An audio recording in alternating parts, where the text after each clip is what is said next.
읽을게요. 시작. 하나님이여 나를 살피사 내 마음을 아시며 나를 시험하사 내 뜻을 아옵소서. 내게 무슨 악한 행위가 있나 보시고 나를 영원한 길로 인도하소서. 아멘.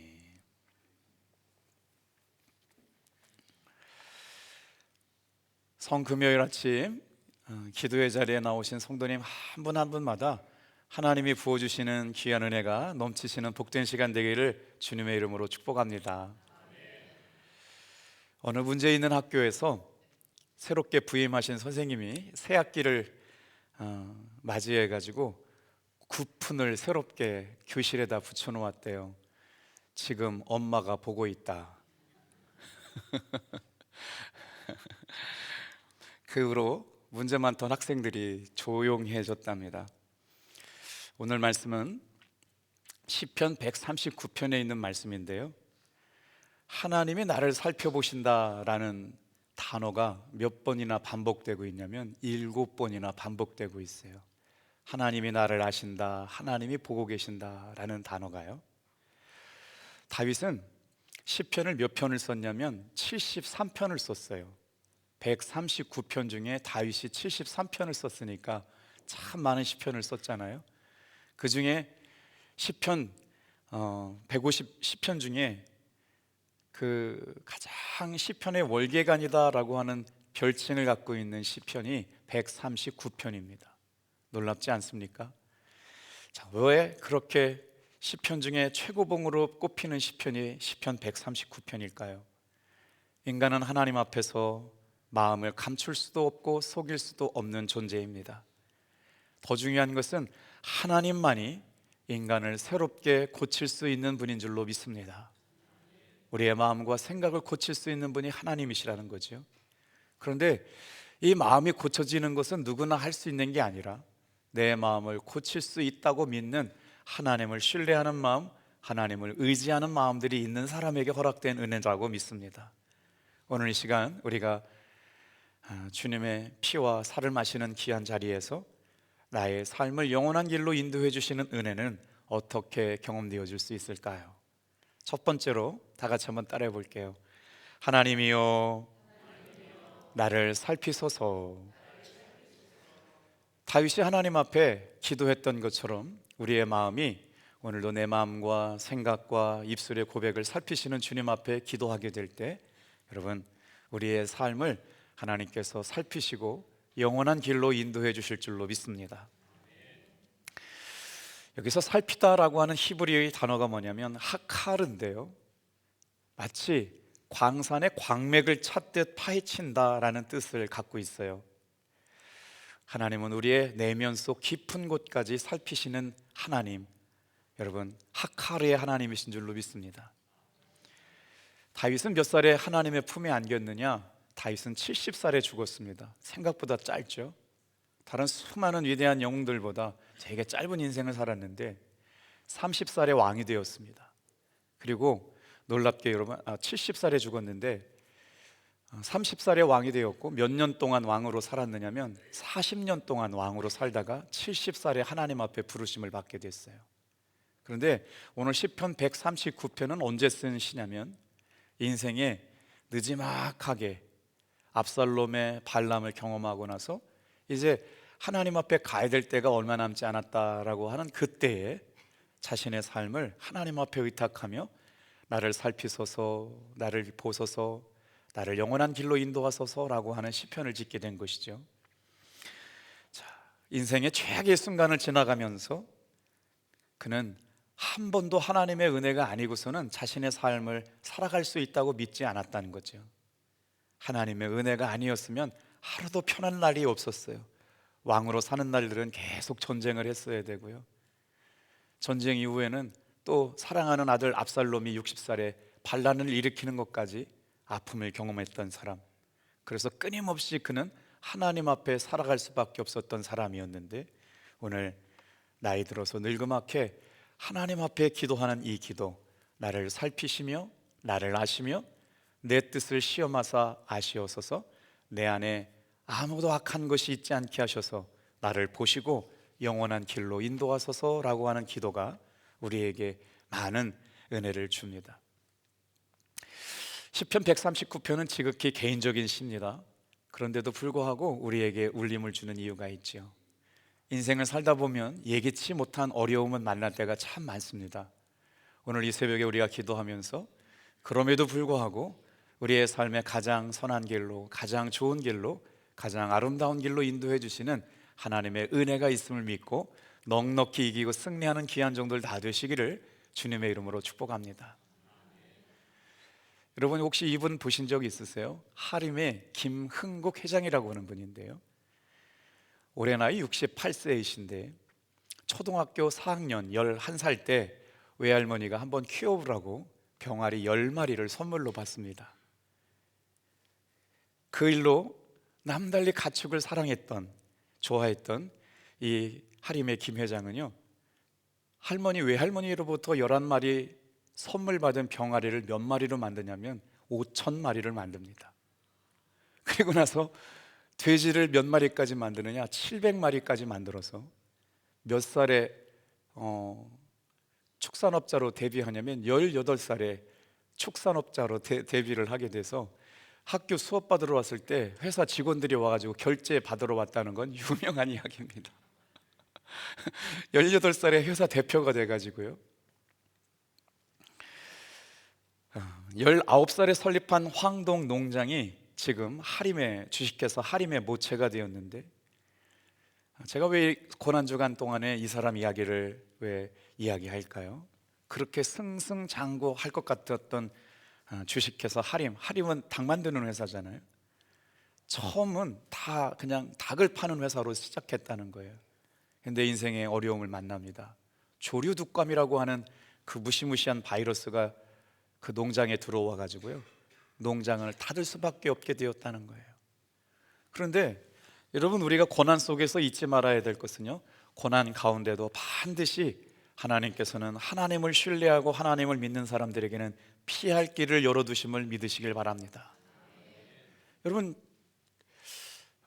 양계 사업을 하는 사람들에게 있어서 조류독감은 아주 치명적인 거거든요. 이제 다 끝났다, 불가능하다라고 할 때 마트 진열장에 가봤더니 닭을 가공해서 파는 회사들은 조류독감의 영향력을 받지 않고 잘 팔리게 됐다라고 하는 걸 직감적으로 깨닫고 나서 그의 사업이 확장되는 계기를 만납니다. 어떤 계기요? 조류독감이라고 하는 인생의 위기를 통해서 말이에요. 그래서 이 양계 사업이라고 하는 건 사육하는 것뿐만 아니라 가공을 같이 해야 되는구나라고 하는 걸 알게 되고, 그 다음부터 하림이 양계 가공 사업에 진출하게 되는 계기가 조류독감이었다는 거예요. 우리가 인생을 살다 보면 깨닫게 되잖아요. 한 고비 넘는 것 같다고 다음에 고비 찾아오지 않는 거 아니잖아요. 또 고비가 찾아왔는데 2003년에는요 그 큰 공장이 얼마나 크냐면 축구장 8개만한 공장이 있었다는 거예요. 그런데 여러분, 그게 다 불탑니다. 평생 일궈왔던 주식회사 하림이 축구장 8개나 되는 그 공장이 다 불타서 없어져 가지고 사람들이 다 그랬대요. 하나님 믿어봐야 별 수 없네. 김은국 회장도 잘 나가더니 별 수 없네. 이제 끝났네. 다 무너졌네. 다 불타버렸네. 세상 사람들이 다 그렇게 흉보고 욕하고 잘 마치 안 되기를 바랬던 것처럼 얘기할 때 그는 하나님 앞에 엎드려서 눈물로 기도합니다.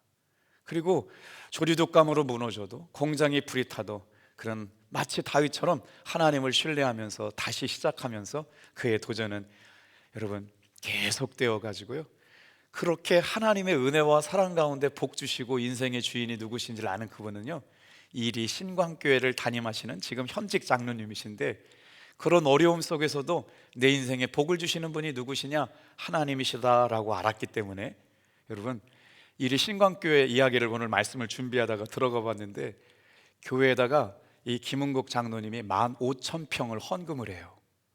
놀라지도 않으시네. 15,000평을 헌금하고 그 교회를 짓는 동안에 큰 역할을 감당하게 되는데, 교회가 얼마나 아름답고 멋지든지. 헌금을 많이 했다, 딱 15,000평을 드렸다가 중요한 것이 아니라 그의 삶에 그런 부를 누림에도 하나님이 도우심을 잃지 않았고 하나님을 의지하는 것을 포기하지 않았고 하나님께서 그의 삶을 지키시고 살피시고 보호하고 계시다라고 하는 그 믿음 안의 일군, 세계적인 믿음의 기업가 주식회사 하림 김은국 회장 이야기처럼 그는 기도의 사람이었고 예배의 사람이었고 자신을 살피시고 보호하실 뿐만 아니라 가장 좋은 길로 인도해 가시는 하나님의 은혜와 사랑을 경험한 종이었다. 이 새벽에도 저와 여러분들 11살짜리의 삶에 하나님의 은혜로 말미암아 세계적인 기독교 실업인 그렇게 하나님이 인도해 가시는 나를 살피신 하나님 앞에 우리의 마음과 생각을 드리며 예배할 수 있게 되기를 주님의 이름으로 축복합니다. 다윗은 어떤 마음으로 기도를 했을까요? 다 같이 한번 따라하세요. 나를 살피시는 하나님, 내 마음을 아시는 하나님, 나를 시험하시는 하나님. 하나님 마음도 알아요, 생각도 알아요, 뜻도 알아요. 그러니까 하나님 앞에 어떻게 기도해요? 주님, 나를 이끌어 가소서라고 기도할 수밖에 없어요. 자, 두 번째 따라합시다. 마음을 시험하소서.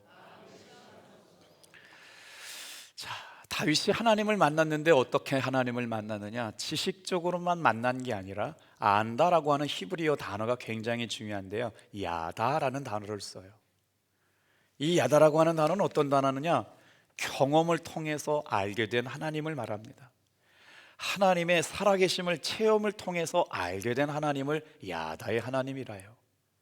오늘 새벽에 똑같은 성찬이 아니라 주님께서 이 성찬에 예수님의 피와 예수님의 살을 마시게 될 때마다 하나님이 나를 얼마나 사랑하시는지, 하나님께서 나를 얼마나 기다리고 계셨는지, 그 은혜와 사랑, 그 깊이와 그 사랑의 넓이가 경험되는 시간 되시기를 주님의 이름으로 축복합니다. 마치 오늘 시편 139편은 다윗의 인생과도 같아요. 자, 1절부터 6절은 하나님이 나를 아신다라고 노래해요. 7절부터 12절은 하나님은 언제나 어디서나 어디에도 계신다라고 노래합니다.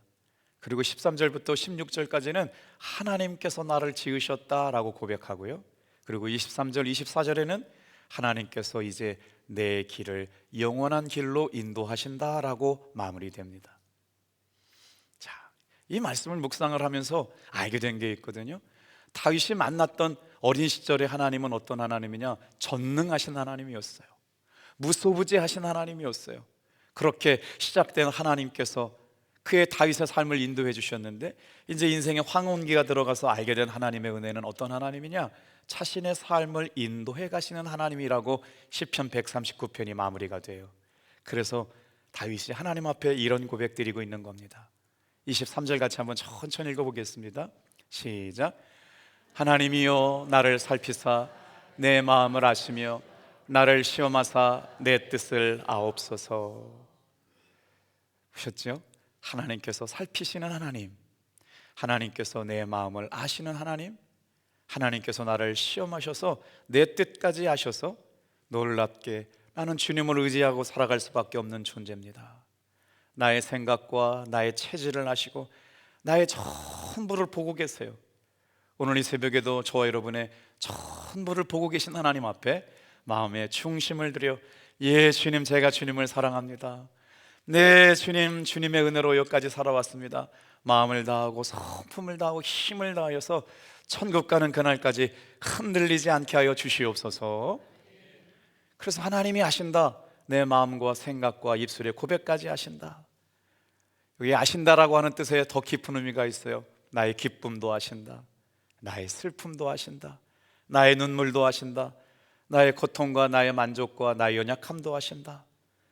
나의 눈물을 나보다도 더 잘 알고 계시다. 이 알고 계신 하나님 앞에 자신의 기쁨, 감사, 눈물, 억울함, 속상함을 다 주님 앞에 올려드리기 위하여 다윗은 매 순간 하나님 앞에 서서 살아가는 예배자의 삶을 살게 된 줄로 믿습니다. 주님을 의지하고 주님을 신뢰하고 주님께 늘 아뢰었던 다윗의 고백처럼, 자, 나를 아시며 나를 살피시는 하나님, 나를 시험하시는 주님 앞에 마무리 기도는 이렇게 끝이 납니다. 다 같이 한번 따라해 볼게요. 영원한 길로 인도하옵소서. 24절 같이 한번 읽어볼게요. 24절 시작. 내게 무슨 악한 행위가 있나 보시고 나를 영원한 길로 인도하소서. 다윗이 기도했던 영원한 길이란 어떤 길이었을까요? 오늘 고난주간 성금요일 아침에 금식하며 기도하며 주님의 은혜를 간구하는 우리들에게 하나님께서 우리에게 인도해 주시는 영원한 길은 어떤 길일까 생각해 봅니다. 여기서 하나님이 나와 함께 인도해 가시는 그 영원한 길은 어떤 길일까요? 히브리어는 이렇게 써 있어요. 데레크 올람이라고 써 있어요. 영원한 길이 어떤 길일까? 이 길은 여러분 그냥 반복되어서 끝이 없이 펼쳐진 끝없는 길이 아닙니다. 어떤 길이냐? 하나님께서 우리에게 보여주시겠다고, 가게 하시겠다고, 인도하시겠다는 길은 다 같이 한번 따라해 볼까요? 하나님과 동행하여 걷는 길, 내 영혼의 구원의 길. 여러분, 이 새벽에 주님의 살과 주님의 피를 마시면서 저와 여러분을 하나님과 함께 걷는 길로 인도해 주심을 감사합시다. 우리를 구원의 길로 인도하시며 우리를 사랑하시는 그 사랑이 영원한 길로 이끌어 주셨다라고 하는 은혜가 얼마나 감사해요. 많은 사람들이 인생이 어디로 와서 어디로 가는지 모르겠다는 거예요. 인생의 행복이 어디 있는지 모르겠다는 거예요. 어떻게 인생을 살아야 될지, 어떻게 자녀를 길러야 될지 알지 못한다고 하는 사람들이 얼마나 많습니까? 그런데 우리에게는 가야 할 분명한 길, 그 영원한 길을 예수님을 통하여 알려주신 줄로 믿습니다. 다윗은 왕이었지만 인간으로서 늘 전쟁의 아픔 속에 사람을 죽였고 손에 피를 묻힐 수밖에 없어요. 자기의 허물이 많은 사람이었어요. 음란했습니다. 간음했습니다. 살인했습니다. 그래서 늘 하나님 앞에 부족함과 두렵고 떨림이었지만 자신의 책망을, 자신을 향하여 죄의 음란의 살인죄를 책망하는 나단 선지자 앞에 철저하게 무릎 꿇고 회개하는 겸손한 사람이었기 때문에 그의 평생이 하나님 앞에 이전에도 이와 같은 사람이 없었고 이후에도 하나님의 마음에 들었던 적이 없는 사람이라고 칭찬을 받은 사람이 될 줄로 믿습니다. 우리는 여전히 허물도 있고 죄도 있고 늘 넘어짐도 있지만 주님 앞에 다윗처럼 따라해 볼까요? 주여 나를 살피소서, 주여 나를 시험하소서, 주여 나를 인도하소서. 내게 무슨 악한 행위가 있나 보시고 나를 영원한 길로 인도하소서. 예수님께서 말씀하십니다.